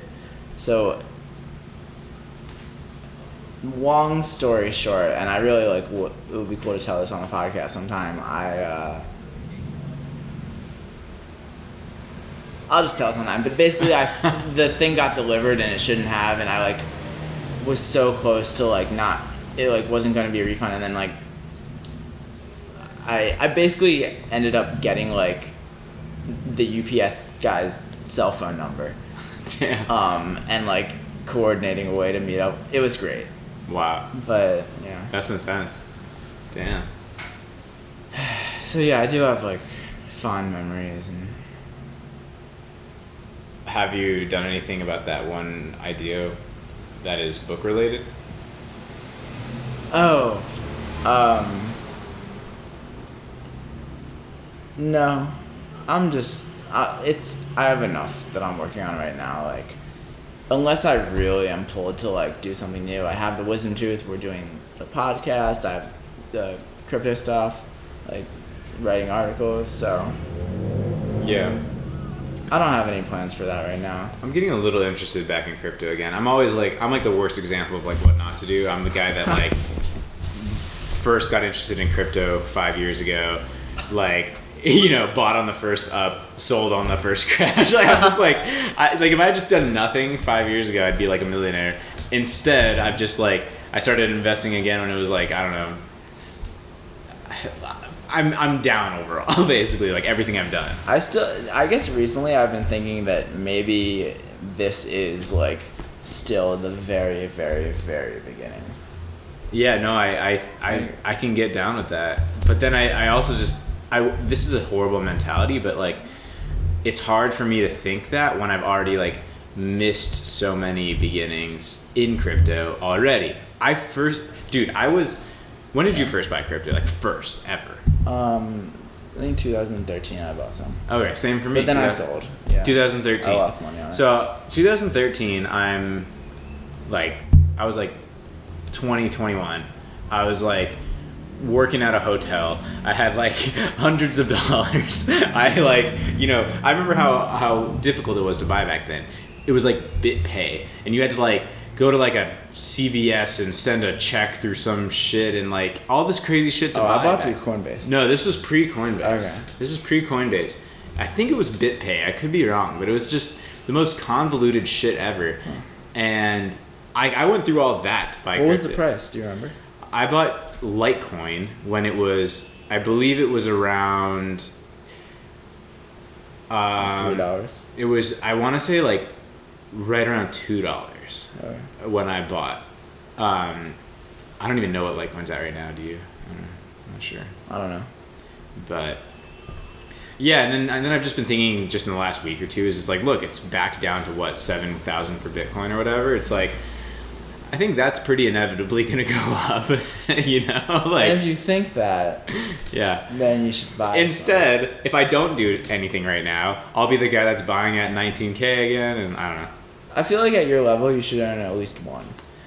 I did own more than one, but then I day traded it down to less than one. Well, just think about it this way: like, people are gonna want this thing, and if people are gonna keep buying this thing, and then the value is gonna keep going up, and then more people are gonna like, it's gonna get. We think it's scarce now.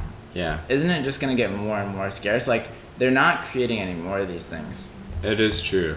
And sometimes people say like, well, what if it's not Bitcoin? What if it's another? And I just think that I'm kind of in that camp. the human psychology elements to it. Bitcoin, the price is 7,000. What other coin is the price like? The price could conceivably hit 100,000.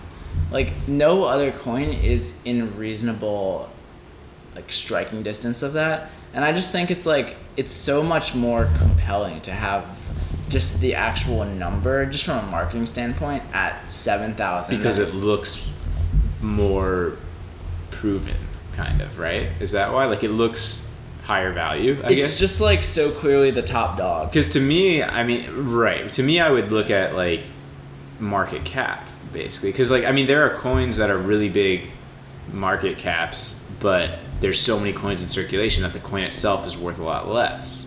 You're right, and that's what the rational You think thing human is psychology to look at prefers the market big cap. coin.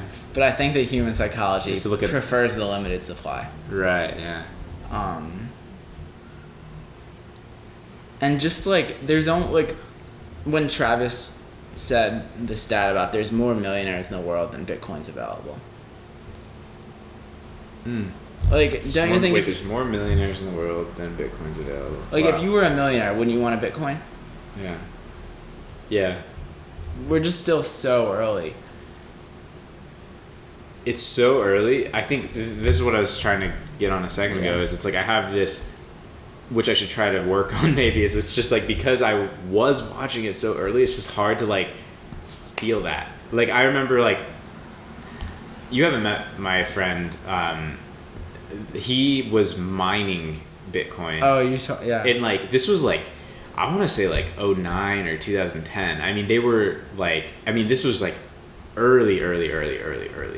Like he sold some at like $2 a piece, and that was like unreal high. Because keep in mind they were like 5 cents or 0.05 cents. I don't even know. Crazy. And then like he sold the rest of them at like $12 or whatever. When it was, I mean we're talking like 1,000 Bitcoin and shit. Like everyone knows like the pizza story, like 10,000 Bitcoin or whatever, 2 pizzas. Like they were just so disposable. It's crazy. Do you remember Bitcoin fountains?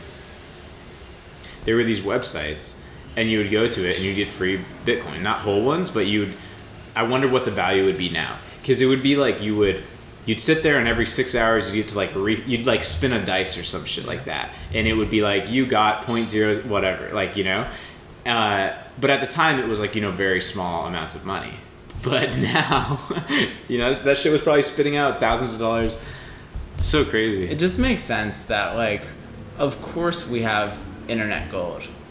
Like, it's really the first scarcity that existed on the internet. Mm-hmm. But the part that I'm still unsure is like, and I just listened to a crypto podcast recently. Who was it? It was Kevin Rose interviewing somebody. I don't know if you saw it. I don't know his name at all. I didn't listen recently. It was like within the last couple weeks. Yeah. And he was saying, and I'm like not qualified to like repeat or talk about this stuff, by the way, but like he was saying that like Bitcoin itself is getting a lot of updates now that makes it way more competitive with like the higher tech coins.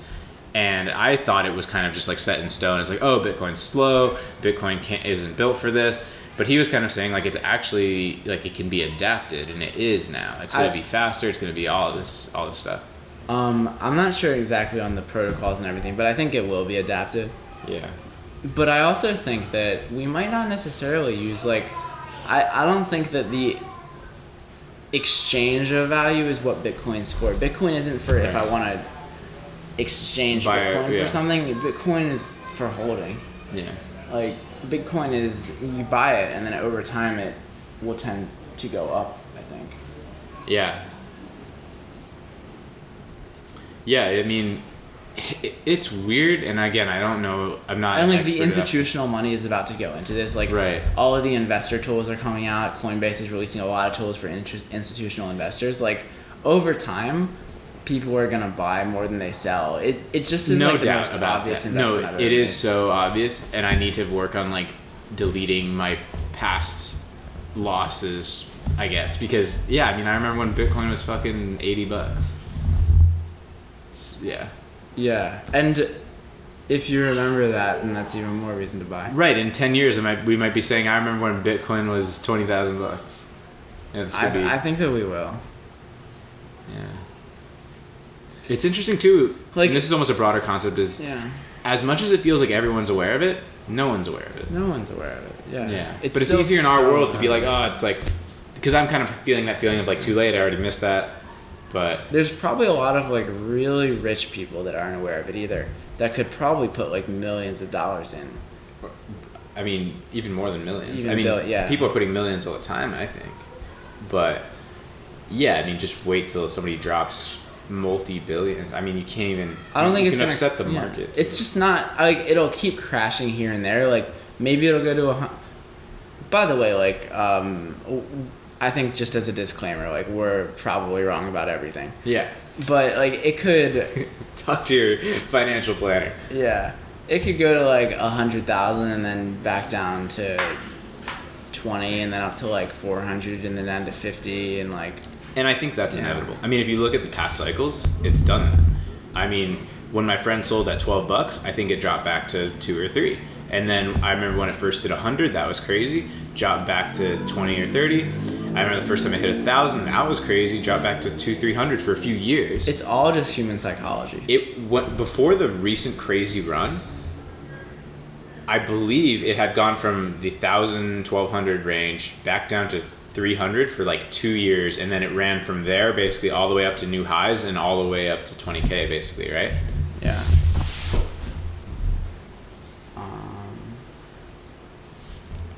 Oh, I thought it was funny. Do you want to play an improv game?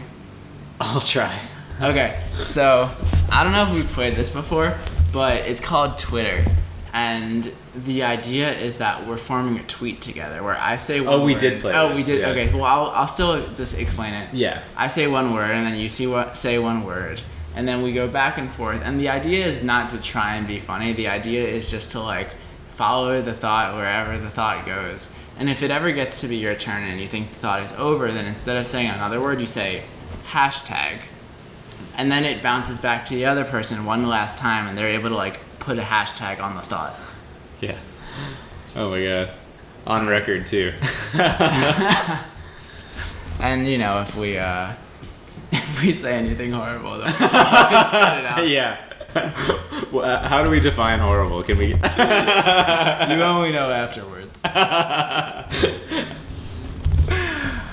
The way to see outside is not to look out the window, but to go over the moon and then take a telescope and look back at the Earth. Hashtag Counterintuitive.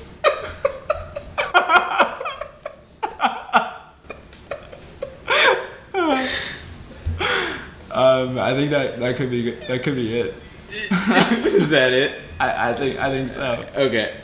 We could always play again, but yeah, that was a good one. I don't want to try to top that. Yeah, that was really funny. I want to listen back to that. Cool. Good stuff, man. Yeah. Yeah. Should I stop it? Or should we have any final things, or just if we ever have outro music, then we'll just play that now. Let me not fuck this up and like delete the whole. Delete.